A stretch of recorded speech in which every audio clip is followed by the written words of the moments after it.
Ê, nhớ xưa nó chỉ bé mù xì có sợ trong vì là tôi nhớ là chỉ lo nâng chỉ trong cái tia nữa rồi nó quy ba tôi nó chỉ to thì tiêu nâng chống thật ta lên và nó sẽ cho đặc kế với là nó chỉ to bài bút sọt trong hết nâng chống vậy cha nó bé màu kẹo nhưng mà sai à nên là cũng nó chó thì nó chống thật ta rồi còn nó chỉ có đặc kế số gì giờ nó bố sọ to tiêu nó bé màu kẹo sao bố sọ mà cho nó sẽ sọ cái chơi chống vậy cha nó bé màu hết bỏ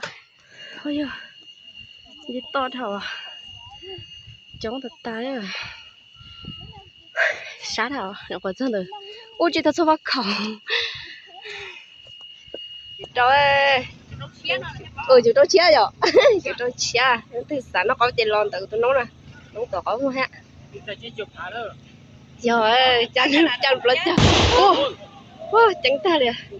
nó tôi sủng tay nó có hết nó nồng cái gì lo gì nó nó chỉ do sao tiền lẩu na là tôm lẩu à tôm lẩu này nhá ăn này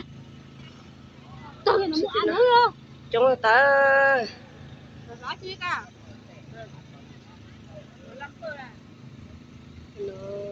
nó